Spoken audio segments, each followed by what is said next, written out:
here from Brrraaains A Head-Banging Life with an episode of Desert Island Dregs. This is where my guest, Ellis from Saarkoth, has had enough and decided to go live out his remaining days on a remote desert island, alone. To ensure boredom doesn't ruin the experience, and you are going to be taking 3 items from each of the GBHBL website main categories that we cover. That's the video games, the horror movies, and the music records. Okay. Yeah. So, before we dive into it, this is where we are going to talk a little bit more about you. Saarkoth, you have to give everyone the rundown. How would you describe Saarkoth? Yeah, it's all right. Yeah, it's fun. Saarkoth, it's a band that I'm in. Well, me and Lewis started it back in 2017. Or was it late 2016? It was either late 2016 or early 2017 when we began. Basically, it was quite a simple start. We were both getting into the black metal scene, and we both discovered quite a few one-man bedroom projects. And we both just kind of had the idea in our heads of like, oh yeah, I want to do a one-man project. Yeah. Oh, you both kind of said it to each other one day, and it's like, well, let's do a 2-man bedroom project. So we started this project, and we began writing songs. Didn't get too far. It was quite a slow process initially. Like we both just kind of come up with the occasional riff, and then do you know the song "Dreams of Emerald"? Mm-hmm. Then just one day that kind of just came to me, and I wrote that entire thing in about 2 days. Okay. I would say. That was one of the last set of lyrics to actually get done. Thinking about it though. So we had that, and then I was like, well, I've written a song. So then Lewis then had to write a song, and that became A Land Divided. And then it just kind of spiraled from there. And that entire album was written pretty separately, as in I'd write songs, Lewis would write songs. And it's just lucky that they all kind of worked together. So that was kind of the writing process for that. I mean, obviously, once they were all done, we'd tinker with them together afterwards. Yeah. But I don't think there was any songs on that album that were written with us both writing on the same song at the same time at any point. That album was a very 50-50 project. Okay. And then we brought Asa in. He was our bassist for the longest time. He poached his other band's drummer, Daryl. And with that lineup, we recorded the album. Asa did quite a bit of the vocals. We split it probably about 50-50. And by the end of it, we had Yera, our debut album. But obviously before that, we had the 2017 demo as well. That was a very on-the-whim thing. Because we realised, how can we get our music out there? We've got Bloodstock coming up. Mm-hmm. Obviously, we weren't playing. It was our first time ever going to Bloodstock, in fact. I just made 100 CDs. Yeah. Of that. Obviously, you got one. I pretty much just went round the campsite on the first day of Bloodstock and just launched them at people like, have this. And most people used them as tea coasters, and then a couple of people liked it. I think that was a big help. That got us quite a bit of traction. Then after that, Yera came out, and obviously now we've got Follow the Cult. The first year of live as well, we only did 4 shows. We did the first 2, which was at the start of 2018, one in Nottingham, one in Wolverhampton. Yeah. First one went well, I'd say, considering none of us had ever played live on stage before. Except halfway through Ace's bass solo at the end of The Wanderer, I tripped on his bass cable and ruined it. I completely broke the cable right when he was doing his little outro bit, so that was amazing. Wow. And then the second one went horribly. The second gig was awful. There were people in the crowd saying, I heard somebody go, it's like watching a first fucking rehearsal. I was like, oh, that stung. So I left that gig a very angry man. Then Daryl left because he just doesn't like black metal. Fair enough. And then it was just working on the album. Then the end came around, and Bruce from Deadwood Lake got us couple of gigs, because we're good friends with Deadwood Lake. So he got us a few gigs, and I think that's kind of when we came together. And then in 2019, we just did. Well, I think we near enough did at least a gig a month. We did 13 shows that year, 2 festivals, which were both our best shows as well. We did Oakfest in Derby, and then we did the Blackwood Gathering. Of course, yeah. Hopefully its final year, and that's when we brought out the stage gear. But yeah, it's been a great experience. We've made lots of friends in bands. We've got fans across the world, which is really humbling. We've got this German chap, Stefan. He seems to love us, which is just such a crazy, humbling thing. And now we've released Follow the Cult. Yeah. And that's kind of the comprehensive history of Saarkoth. Very short amount of time, a lot of stuff happened. You've described the clear progression from a basic idea to, I guess, where even back then you probably weren't taking it that seriously. You and Lewis were kind of like, yeah, this is cool. Yeah, we'll write the riff here, or might put a song together. At what point do you remember?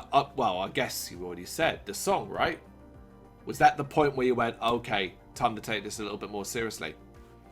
Well, I always took it a little bit more seriously. Okay. I think that's it's been that way from the start, but that's just because I think I get quite a lot of time to do it, and I just like doing it. I like kind of manning the ship, but I'd say we began to take it seriously once the demo was out, and we were getting the good reviews back like your own. I think that's when we started to like, well, guess we better put in some effort now. Okay. So you're a 2-piece now. Yes. What's the state of play with that? You were looking, well, you have been. I know you've been looking for a drummer for a few years now. Yeah. And bass. Yeah, still looking for that as well. Yeah, it makes live a bit tricky. So we have to play the drums back through a laptop, which isn't ideal. It's especially not ideal when you can't hear them on stage, because if you go out of time, it's not like you can all just pause and get back in time with each other. If you go out of time, song's fucked. And that's happened a few. That happened to us at our Metal to the Masses show. We had to that was a complete mess. That was. So that, yeah, there are some disadvantages to it. And I've only got a 2 output interface as well. So we had output 1 was drums, output 2 was strings. But now, because we've got to put bass in it as well, I'm having to piggyback the bass onto the strings. So now the levels are never going to be quite right, because we're going to have to EQ the bass, and then the strings are just going to be what they are after that EQ, because at the end of the day, the bass is more important. So it's a bit of a tricky situation, but, you know, hopefully we'll get something. Just doesn't seem much in the way of bassists or drummers where we are. Where you are, yeah. Yeah. Well, actually, I think it seems there's a lack of drummers just in the world in general. So, yeah. It does constantly seem to be this position that needs to be filled more than anything else. Yeah. But I suppose, would you releasing Follow the Cult, you're at least going to have more almost audition music. If someone is thinking, okay, I want to drum in a black metal band, you've got the more atmospheric black metal side of things, and now you have Follow the Cult, which is out black metal, really. Yeah. Oh yeah, no, Follow the Cult is a completely different sound, and it's quite it's actually, the story for that is very similar to the story for how I wrote Dreams of Emerald. I mean, I don't think for the longest part Lewis even realised that the Follow the Cult was happening, because I got an acoustic guitar for Christmas, and so that acoustic guitar intro, I just recorded that just to see how it sounded like recorded, because it's an electric acoustic, but I've still not got any batteries for the electric bit, so I just recorded it with this, and that's that intro thing there is that the dun dun dun dun dun dun dun, that bit, the bit that sounds a bit like the Satanist, because that was big inspiration. I recorded that. I was like, oh, I quite liked how that sounded. And then I realised how it could go from there. And then I wrote the entire first 4 minutes before it kicks into the da da da da, and you've got the hi-hat counting it in. Up until there, I recorded all of that, vocals, drums, synths, everything. Showed Lewis. Yeah, he's like, yeah, that's cool, that is. And then I think that was written in probably about 3 or 4 hours. 3 or 4 hours split over a couple of days, like. And then I went away and wrote the other 15 minutes. Yeah. 'Cause I think I knew from that point that this is going to be a massive song, and I was like, I want to make this an EP then. Yep. And I about a week or so later, I came back and I had Follow the Cult written. I brought Lewis in. I was like, this is the song. What do you think? All the strings, all the lyrics, everything done. I think it must have been probably about 10 hours of writing overall, just completely in my head. It surprised me, to be honest. And then he had a fiddle with it, wrote some bits for it. And just us them being in the same room as each other and being able to bounce off of each other, changed parts. To say, the bit leading up to where it just cuts out and there's the bass and it kicks back in. I want to say that entire kind of section before that bit and after, so them like kind of 3 sections, would not have happened if we were then just like messing about in the room together, because we were re-recording stuff, so that we had his tone on his tracks, and I was messing with the recording, and just that kind of I accidentally created that gap, and I was like, that gap would be cool. Then we spent probably half an hour working out how to make that gap flow well with the bass, and so that's an example of how we kind of bounced off of each other. But the actual like full structure of the song was I wrote in probably around 10 hours, no, probably about 8 hours, and then 2 more hours were spent with Lewis there, him doing his own bits and just changing things, because I wouldn't ever release anything without giving the chance to have some input, because obviously on the era there are some songs that I 100% writ myself, and on this new album there's songs that he's almost entirely written himself as well. So we do work quite separately, but we always give each other the chance to input, which I think is a very important thing, because Follow the Cult would not be I don't know how to word this without sounding cocky.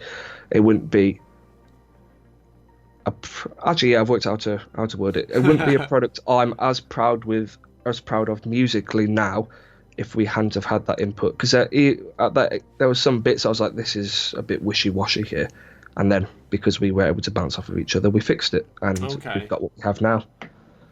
But yeah, total writing time about 10 minutes. So a bit of a crazy story that. 10 hours. Bit of a crazy story that. 10 minutes. 10 minutes to write an 18-minute song. Talented.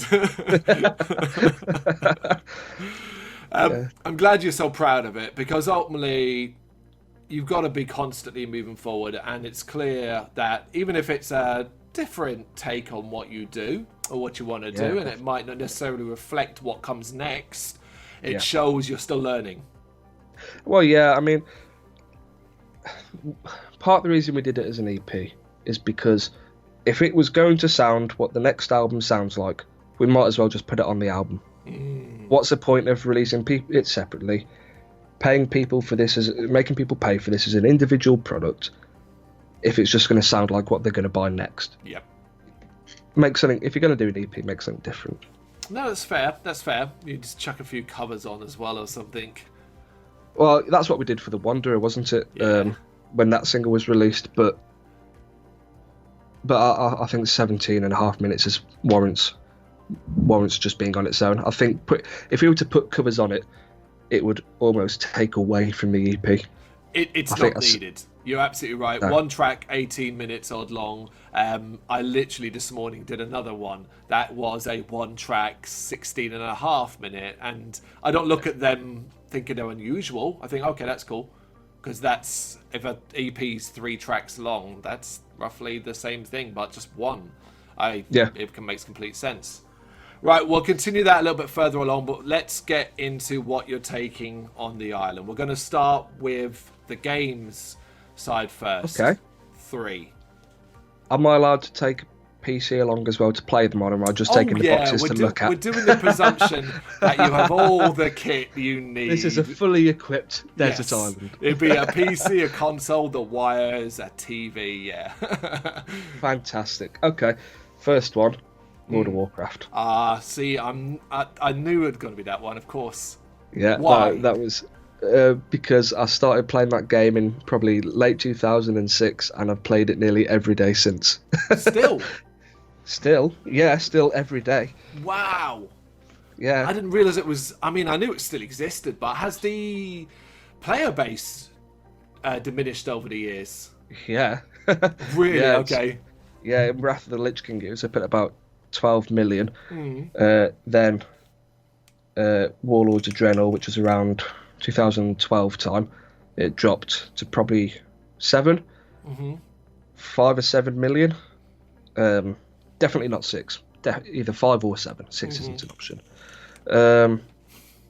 Then it picked up a bit in Legion, but now this most recent expansion, it was a bit rushed out the door because, you know, Activision. Activision own Blizzard and they like to rush things. Aye. So it has suffered a bit then. Basically, they really need to do another Legion, like the last expansion. Okay. World of Warcraft Legion. They need to do one as good as that again, or else it's going to suffer big time. Right. Especially with all the negative press Blizzard have been getting recently, with like Stanged with Hong Kong and the Warcraft 3 Reforged. Yeah. Lowest rated game stories. on Metacritic. Yeah. The Warcraft 3 one is that's so bloody recent. Yeah. So then it's still got a player base. It's still the largest MMO by a massive amount. Yeah, I was about to say millions. between 5 and 7. If it is, that amount is still an incredible feat. Yeah. Well, I mean that was 2012ish. It might have dropped to, it might have plateaued, or it might be higher now. I'm not sure. I don't think it's higher. It's definitely not higher. Well, what with BFA, but is it still paid for subscription?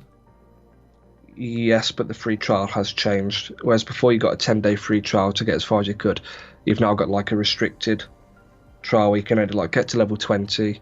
There's quite a lot of restrictions on it, to be honest. You can't like talk in public chats. If you want to like do a private chat with somebody, they've got to message you first, that kind of thing. But that's to stop people from making loads of these accounts to spam gold selling websites and stuff like that.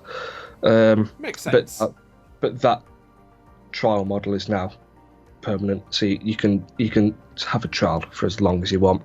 So it's kind of like a very limited free to play. To see if you like it. That's fair. Be honest, you don't need another 2 games. World of Warcraft will be fine. What are the other 2 then? So the next one is Crusader Kings 2 by Paradox Studios. That's have you ever played Total War? I know Total War, yeah. I've never played it.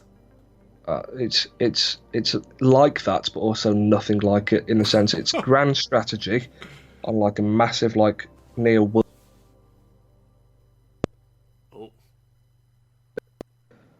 It's Iceland to India and down to Northern Africa. That's kind of the scale of land you're covering on it.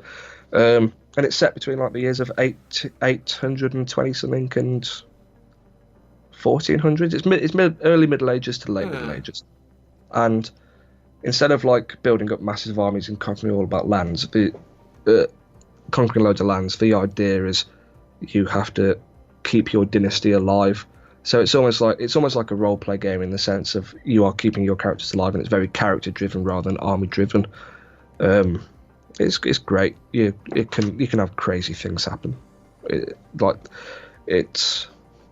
can replay historical events like 1066 Norwegian invasion of England, stuff like that, if you want to. But then it just goes off the rails. History completely rewrites itself. You end up married to your sister. Your pope's a horse. It's fantastic. It sounds incredibly in depth. You can become. Oh yeah, it's massive. It's massive. It's an old game now. They're releasing 3 soon. Okay. got like over £100 worth of DLC, but it is DLC that adds stuff. But based on the last game we played, I don't know if I can approve that or not. But I'll still pay it anyway. Yeah. Yeah, it's crazy. What is the last one? Grand Theft Auto 5, because I think it's just got so much replayability. Okay. I think it's that's kind of the simple game out of them all, like the one that you can just kick back and relax to. Because I thought I'd go for the one that I really enjoyed loads, that I properly addicted to. Yeah. Then one that, your strategy that requires a bit of thinking, and then just one that you can just kick back and just relax with. Yeah, because you can kind of approach it any way you want. Yeah, exactly. Yeah, I'm a fan of it as much as anything else. Say, very easy to sink many hours in. With these 3 games, you wouldn't need anything else. No, not at all. Are you much of a multiplayer on Grand Theft Auto 5, though? I can never get it to work. I've got a decent enough PC, pardon me, and like fibre optic internet, but for some reason I just can't get it to work. So I'll just stick to single player. Probably not. I mean, the single player's always been what I've enjoyed about GTA. I'm quite happy to I've completed the story now. Yeah. So I'm quite happy to just load up with cheats, drive about, and see how long I can stay alive for. That's your favourite Grand Theft Auto? It's between 5, 4, and San Andreas. Okay. Between 5 and San Andreas. 5 and San Andreas, okay. Yeah. I think if I want to go for like loads of mechanics, probably San Andreas. Yeah. That's like the OG, and the massive that is, Yeah. But then I think in terms of just polish, 5. It plays so much easier. Yeah, it is chalk and cheese in regards to that, particularly how the mechanics, as you say. Where did you come in with Grand Theft Auto? Were you there at the start, basically? I mean, I wasn't there for like 1, 2, London, and then ones. Yeah, I played GTA 3. Didn't play much of Vice City. I pretty much went from 3 to San Andreas, and then obviously 4 and 5. Yeah. Obviously, jumping in at 3, it's almost like it's a totally different game. You went from top-down to fully 3D real-world worlds. Jumping into 3 is like jumping into Fallout at 3. Oh, yeah. It's a very similar thing, isn't it? Mm-hmm. Yeah. It's a shame you never really put much time into Vice City.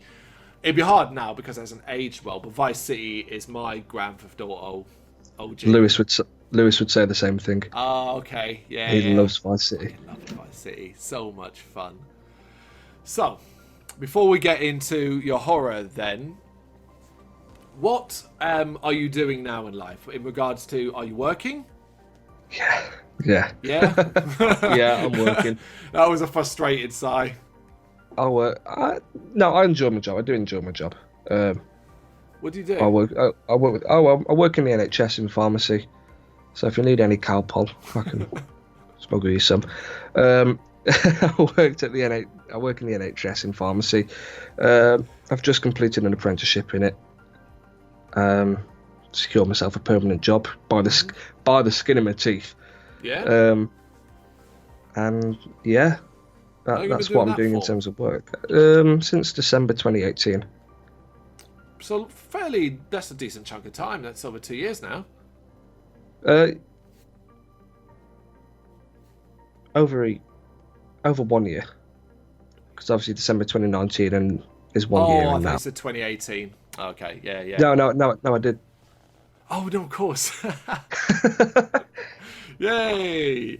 You can tell I've not had more than 3 hours sleep today. Yep, you're right. Over a year. Still a significant amount of time. And before that, were you doing anything?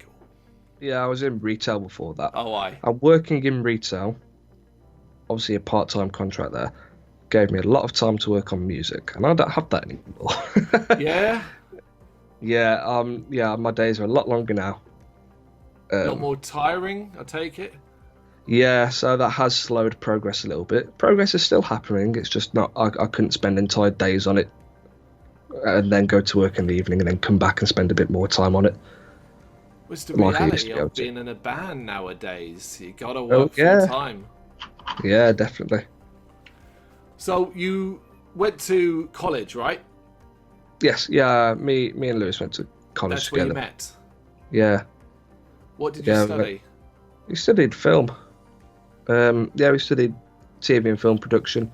Went on to do that at degree level Hmm. as well. So got a degree in that, which has been useful occasionally. It's obviously I've not got a job in that, but it has. I do get some occasional opportunities. Like sometimes we go and we live stream MMA fights, or well, we operate the cameras for the live stream MMA fights.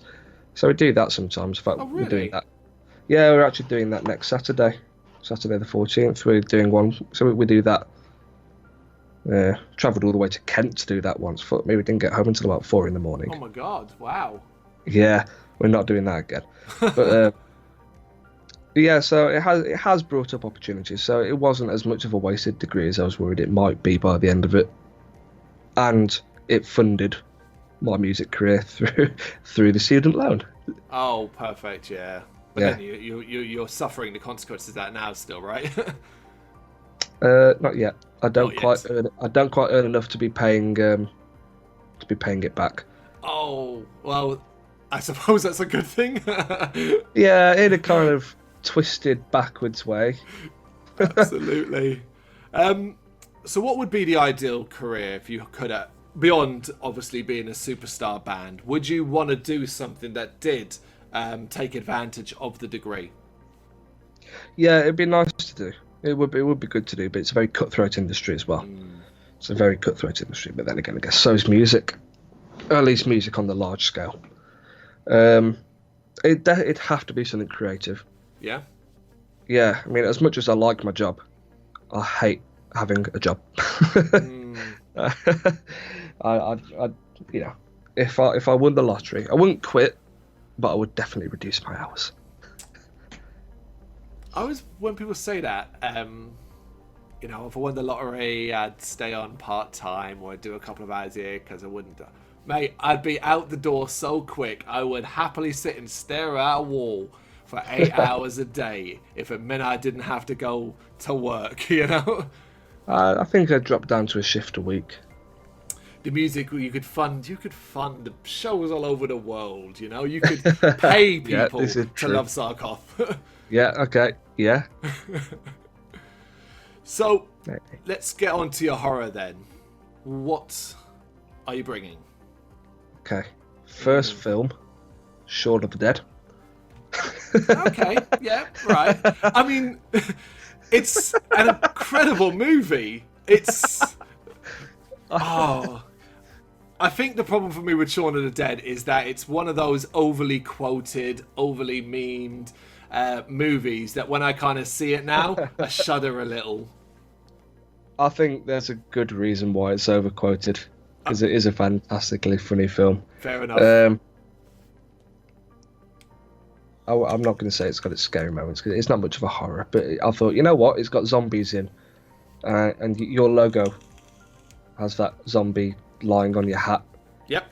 So I was like, you know what, I'm going to put this in, and you can't say no, because it's literally in your logo. Suck up.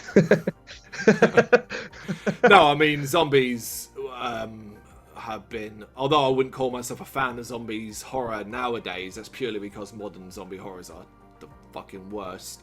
It's what got me into horror. A specific movie, The Return of the Living Dead.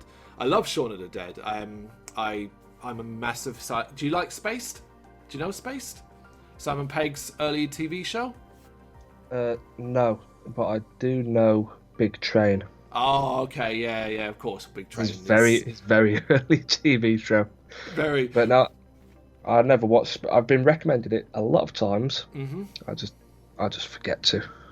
Try and remember to. I've just done it. It's only 2 seasons with like 6 and 7 and 1, so it's very short. But the writing on the wall. There's an episode based around Resident Evil 2, for example. The writing was on the wall for the Cornell trilogy stuff. Yeah. And do you rank Hot Fuzz and The World's End as high as Shaun of the Dead, or? No, I think they rank in the order that they were released. Ooh, yes, 100%, yes. Yeah. Yeah. Hot Fuzz and Shaun of the Dead are very close. Oh yeah, and then there's a bit of a drop, a little bit of a drop. Yeah, you are right. Yeah. Yeah, because when I think of the movies, I can probably do quote most of Shaun of the Dead, a fair amount of Hot Fuzz, and then I might struggle with. Is it At World's End or The World's End? The World's End, the pub. Yeah,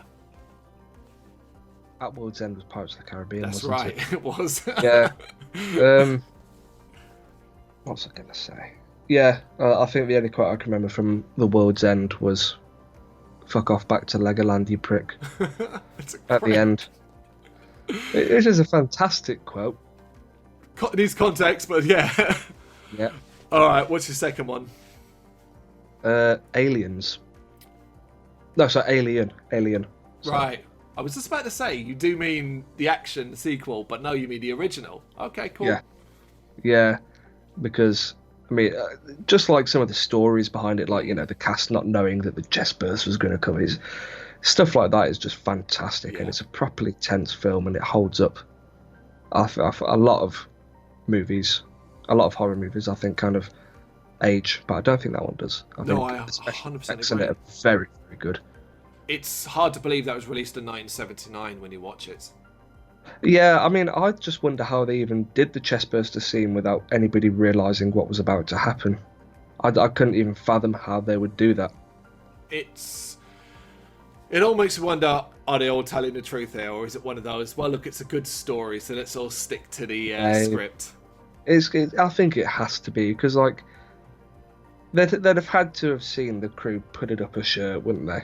Well, yeah, you would think. I mean, as well, surely if you don't know what's about to happen and you're a professional and the camera's rolling, but how do you stay in character? Do you not start thinking, it's John Hurt, right? He's actually hurt here? Like, I do wonder how much of that story is true. I suspect they knew something was going to happen, but they didn't know it would specifically be that. Probably that, yeah. Is there a particular scene, aside from the chest bursting one, I guess, that you remember the most? I'd say it's almost more the sound design that I remember more. It's just so eerie and cool, man. It's such a good film. It really, really captures that loneliness of space. Yes, absolutely. Which, again, for the era, is incredible. Yeah, they nailed that film. Oh, yeah. and like the scenes in the tubes as well. Like when they're first, when the aliens first kind of there. Yeah. It's one of my all-time favourite. Well, I 100% agree with you on it. It's a great choice. Probably not something I could watch every week, though. You have to leave a big gap to really enjoy it each time, I think. What about the sequels? Fans? I've not seen them. None of them? I began to watch Aliens, but then I had to go out, and I've just not got around to it since. I don't watch many films. I might have a degree in film, but I don't watch many films. Well, you're busy with so much else, yeah. I tend to watch big TV series more than anything. Okay, more of a TV person, yeah? Yeah, like the big budget season things. But then also like the Dave panel shows as well. Oh, yeah. Well, stick Dave on in the background, you can have great fun. Yeah, absolutely. Fan of Taskmaster? That's one I haven't seen. Because I don't have a telly in my room anymore, so I can't lie in bed and watch it anymore. And that came out after that kind of change happened. So fair enough. QI was always my one. Oh, QI, brain box stuff, man. Yeah, I like that. That was good. What's your third movie then? Probably the scariest one out of all of them. It's the live-action Scooby-Doo. Come on, that scene when they are pinned to the wall and the chicken's about to eat them. Now, are you actually a fan of this movie? Or are you just taking the piss? No, I haven't watched it in a very long time, but I do recall it being quite a funny film. So, I just don't know that many horror films. We're talking about the one that has Freddie Prinze Jr. as Freddy, Buffy as... I can't remember the character's name. Daphne, that's right. Yeah. Can't remember who the others are. Yeah. Okay. I And wouldn't Scooby-Doo call it a Scooby. horror movie. I would. There's some scary scenes in that. Like, like when they're being eaten by the roast chickens. Here's the thing. I'm, When you're a kid, that's terrifying. yeah, I get what you're getting. I follow you. It's a I fun thought movie. you'd like that. I thought you'd like that answer. I picked that one especially. We're not even going to dignify any of this now. It's a good choice. You got Alien, Shaun of the Dead, and Scooby-Doo, the live-action movie of Scooby-Doo. You can have some fun with them. They had me convinced when Scooby was dressed up as Grandma. I wanted to talk about Scooby. Well, yeah, I mean, think how easily now he'd get through an airport. Yeah, scary. You'd probably bring coronavirus in. Oh. Well, Right. that's immediately dating this. These movies do it full stop. Yeah. Oh, I meant the interview. You know. Oh, the that's- coronavirus. Well, Yeah, who knows? We could all be reference. dead in 6 months' time, so... Oh, it'll be fantastic, and then they can do a film about it, and We're that'll all then dead.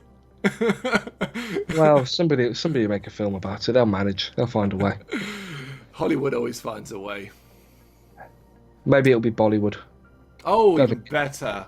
I don't think India have it too bad at the moment, do they? No, at least we can get some big musical numbers out of that. Exactly. Yeah. So, going back to Saarkoth, what are the steps or the plans for the remainder of 2020? Probably just try and chip away at the album, to be honest. Hopefully get it released this year, but I can't promise that. It'd be nice, but I feel like the pressure is off a little bit now to do that, since we have now put out a release this year. That isn't why we did the release, but I feel like at least now we haven't been inactive this year. A couple of gigs, but we are trying to narrow our gigs down in general as well. Yeah. Just because there's been a few shows where we just really stuck out like a carrot in an omelette on the lineup. Oh, yeah. And you know, the crowd aren't there to watch that. That isn't what they're there to see. So we're trying to narrow down the shows we accept, just so that, you know, we can reach people who are going to get us.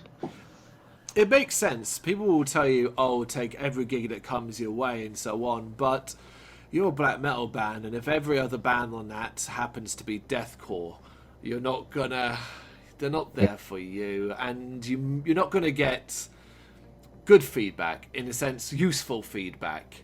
No, you know, you're not going to sell any merch. Overall, I feel like it'd be more beneficial if we cut down how often we played. And I think it also makes it more interesting when you play less as well, because it's like, oh, they're playing, that's cool. Yeah. You know, think about it. When you've got the bands that come round every few years, no, not every few years, yeah, well, all the time, Yeah. it becomes a bit run of the mill. Of course. And then if you've got bands who only come round every now and then, it's like, oh, well, they're here, I'm gonna see them.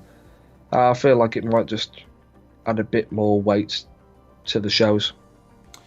Won't do any harm to add some mystery to you as well. You know, something that goes hand in hand with black metal. Some of the bigger UK bands have that air about them, the Infernal Sea and things like that. I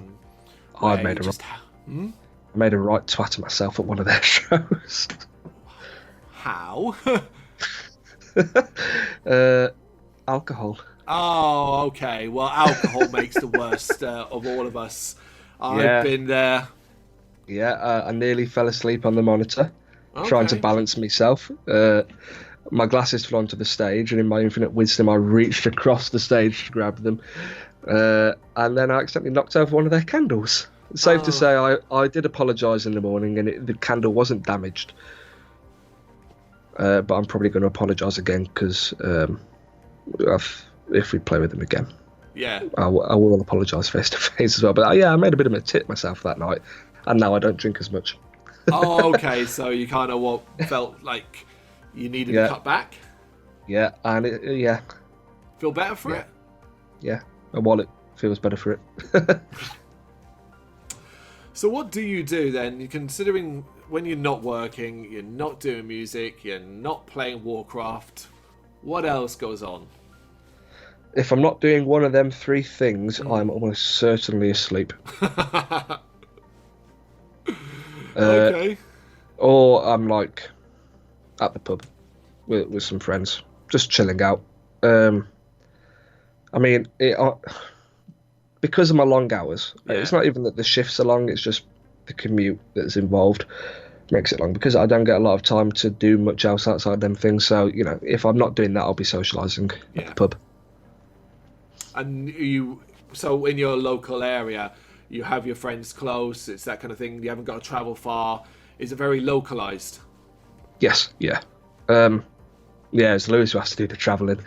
But yeah, we've got our friends here. We've got our local pub, so it's good. You're happy there?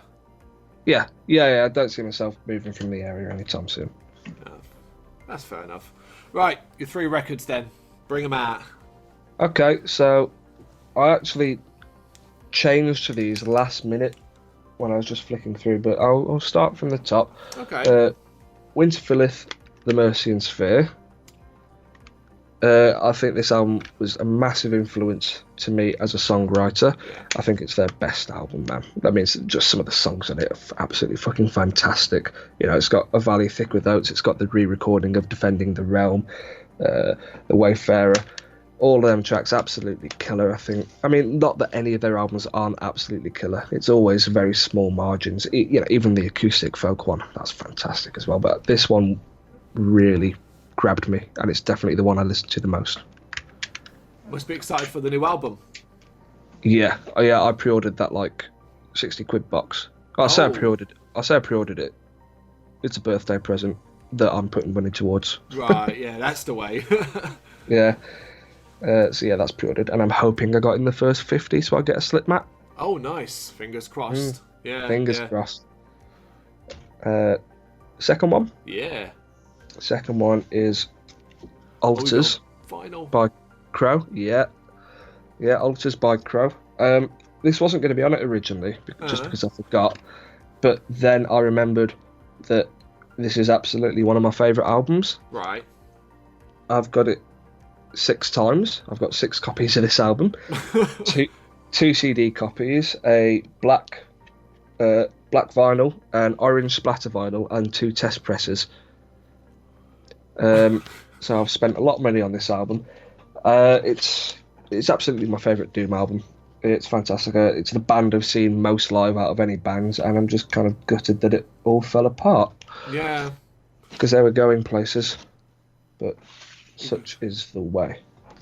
Very good album. Anything that Paul Kenny does is gold. Okay. All of his music is fantastic. Brother to Mick Kenny from Now on a Thrack. So, fantastic. And the last one is Woods 5, Grey Skies and Electric Lights by Woods of Ypres. Or Ypres. Okay. Why Press? I don't know. It's an incredible piece of art. Oh, it's a fantastic piece of art. This is one that I discovered when a friend of mine just loaned me some CDs. And literally just from the first song I was hooked. It's such a fantastically beautiful and yet also sad album as well, because of the story behind it. Because obviously, I mean, if you just read the lyrics, it's pretty much a suicide note. And obviously he died in an accident before the album was released. Almost certainly not an accident. But this album kind of became his epitaph, and it's the first Woods of Ypres album that I've listened to, and it's every song and it's fantastic. I did an interview recently where I talked about Follow the Cult. Yeah. And I was talking about the meaning behind the cult of nature bit, and I forgot to mention that the actual term, the cult of nature, is in reference to this album, the song Keeper of the Ledger, where it's got the chorus. The actual lyrics vary, but it always goes back to the Keeper of the Ledger for the cult of nature. So that entirely inspired that lyric. Yeah. Because the lyrics for Follow the Cult were just a kind of collection of my thoughts at the time. They aren't necessarily a linear story. Right. I mean, they kind of work together, but it's mostly a collection of my thoughts that kind of work together for the song. and the style of music. But that's where that came from, and that the cult of nature reference is going to come back again within Saarkoth. Okay. Spoilers. No, that's an excellent idea. Give yourself a little bit of a branding almost that ties into something that has meaning to you as well. Yeah, absolutely. So, which of those three would you say touched you the most emotionally then? Because it seems like it's that one. Yeah, it absolutely is. Absolutely is. Why? Massively. Can you I don't know, identify why? Just everything about it. Musically, it's fantastic. The songs are varied. Dave Gold was an absolutely fantastic musician. The music always fits the lyrics perfectly, and it has done for all Woods of Ypres stuff. The production's spot on for what it should be. I don't know, just every single song on it grips me. So this is not like a nostalgic thing. You're not sitting there going, I'm taking this music that I listened to when I was 8 years old. This is modern stuff, right? For you, I mean, in that sense. Music in general is quite a modern thing for me. I didn't listen to much music as a kid. I only really began to get into like metal and stuff in late school. So I was going into college. I mean, I was still very new to just music in general. Yeah. By the time I met Lewis, it just so happened that I progressed very quickly down the very heavy route of like black metal. It was only a few years ago where I had that phase of like, oh my god, Disturbed are amazing. Yeah. And now I collect cassettes of bands that probably don't even exist. yeah, and almost as well, there's some obscurity to some of, I guess, where your taste lies. Like, you're clearly seeking out, the non-mainstream stuff, right? Yeah, not intentionally. I just find there's a lot of excellent music out there that just doesn't go heard because, it just never makes it. And if we were to do that room, I mean the zombie pit game again, if we were to do that again, I would probably put major festivals in that as well, because I think they're going to die out soon anyway, because you're going to run out of headline-sized bands. At least ones like Download, you're going to run out of bands that are going to be able to headline that, because nobody's willing to to put bands up there. Yeah. As soon as a new band comes up, people complain, and that's why I think the underground just absolutely flourishes. And then you get your festivals like Damnation, Bloodstock to an extent, and just all these little one-dayers like Blackwood Gathering, Incineration, Lords of the Land. Yeah. That's just within the UK. Heavy Assault, or whatever it's called in whichever European country that's in, that get these tiny bands on that are just mind-blowingly good. And I think it's cool to collect that kind of stuff in a more analog format. I think there's something a bit more special about it than that. Is there a particular thing that you like to collect? Are you more cassettes, vinyl, CD? So for full albums, I'll get them on CD most of the time. Vinyl, I'll usually get 7 inches and 10 inches, because that's usually like more obscure stuff that just that band won't put out on CD. Yeah. So, for example, Sarkistas Under Sentence of Death, or Arcane North, The Black Tour. Like, them two releases are absolutely fucking phenomenal. And as far as I'm aware, neither of them are on CD. It's these little nuggets of music that you'll get on a 7-inch that just you wouldn't have heard otherwise. Yeah. And then I get cassettes, just because I think that it's just a format that suits black metal. Yes. There's and again, vinyl, I'll normally only really get black metal as well. I just think the analog format suits the rawness of black metal, because a lot of people say it sounds better on vinyl, and technically I don't think it actually does. It sounds warmer. It's a warmer sound. There's more natural noise to it. But in terms of actual like clarity, a CD is the most kind of pristine way of hearing music. But I don't think that plays into more extreme genres of music. I think the best way to hear them is analog. I mean, I'll also buy them on CD as well because I like to be able to fucking burn them to my phone so I can listen to them outside of this room. Yeah. But yeah, that's my thought process of that. Obscure black metal I'll normally buy on cassette. Chances are it's only available on cassette. Yeah, exactly. So I mean, like the Cumbrian black metal scenes, you know, like Blackwood and Legions of Darkness, they put out so many cassettes. In fact, Blackwood put out Saarkoth, Era on cassette. Then for vinyls, like I said, just obscure things that, while the bands may not be obscure, the releases aren't on CD, and then just CDs for everything else. No, that's fair But enough. yeah, I'm very picky about what genres are put on vinyl. Like Rammstein are one of my favourite bands, but I think that's the type of music you need to listen to without kind of any analog grit or noise. You just need to be able to hear the music it's meant to be played. I wouldn't buy Rammstein on vinyl, even though they're one of my favourite bands. Yeah, it's particularly, well, modern Rammstein as well. It's something you want to hear so smoothly, I would say, yeah. Their last album was phenomenal, by the way. It was so good. It was an incredible band. So, we'll wrap this up with a kind of a big question for you to answer. No, I'm not pregnant. I can't see. No one can see. Well, we're glad you're practicing safe sex. No, I'm just not practicing at all. Unless you're offering.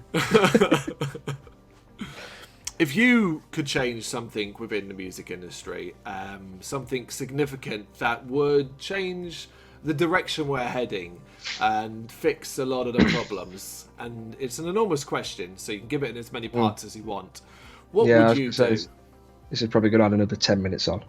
Well, firstly,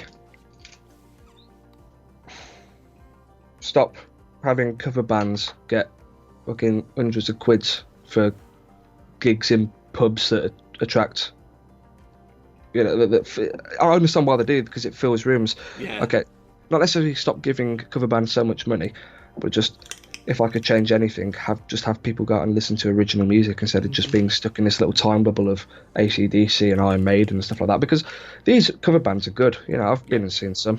It's not something I'd go out and see unless it's playing at a local pub, but you know, they are good. Yeah. But come on, man, just write your own fucking music. Yeah. So that's one thing I'd change, and then stop shutting venues as well. Because what happens is property developers are buying these venues or land around them, they build houses, and then these venues that have been here for 20, 30 years are getting noise complaints all of a sudden because people decide, I'm going to move in next to a venue, and then complain. And then the venue gets shut down, and then it gets knocked down for more fucking shit flats. And then, for example, you've got the Flapper in Birmingham. That's been knocked down to build flats. And flats. Which is just such a massive shame. That's a great venue. The Flapper was on my bucket list of places to play, but that's not going to happen now. That's not going to happen now. Yeah, I mean, I not so much flats, but London many years ago decimated by Crossrail. You'll know Astoria. Astoria in London, one of the more famous ones. That got demolished for Crossrail. So. Oh, good. I wonder how much is going to be demolished for the most recent rail project in the UK. Absolutely, yeah. How many ancient forests are going to be demolished, and how many golf courses are going to be saved? Yeah. that's quite a specific reference there, but yeah. And then I'd also stop the fucking apathy within the UK, man. Okay. There's such an apathy within the consumers of music in this country. If you compare shows here to what I've heard shows are like in Europe, it's just so kind of, everybody's just so bored and can't be bothered. I mean, that's not to say we've not had some great crowds. Great crowds still exist here, but it's just so much, like I said, apathy. There's just so much, people can't be asked. People don't want to travel. Look at America. People travel hours for small bands. Yeah. But I mean, that's because they have to. And then in Europe, where they go mad over everything. In South America, where they go mad over everything. Yeah. South America fans are crazy. But then just the UK just kind of lacks that spark, which is insane because it's the home of where this kind of music came from. Because, especially in Birmingham, man. Yeah, Especially good God. Birmingham's fucking got wank at times. It's great at times as well, but it's got some awful times. You've got to get on the right promoters to get a good crowd at Birmingham. Okay, I didn't know that. Do you then, without going too down a political path, do you think when Brexit is done and dusted, then we might see more interest in the UK underground scene because we potentially will have a lot less, middle European bands, American bands coming over here because of the costs? No, I think people are just going to moan and complain. There's naturally going to be a little bit more, because it's the only bands you're only going to be able to get over here that can fill venues. But all that's going to happen is you're going to run out of bands that can do that. Because at the end of the day, there's still only a limited amount, and them bands like ourselves don't get massive turnouts because people can't be asked because it's not a big band. Yeah. And the venues are going to get smaller turnouts. Venues are going to close. I think it's going to decimate the industry. Okay. I really think it is. Unfortunately, so do I. Which is a damn shame. I didn't want to agree with you on that, but it's true. Yeah. On that horrible note, we shall end your time. Well, you're staying on the island. I'm fucking off. How are you? Yeah. You've got to stay there alone.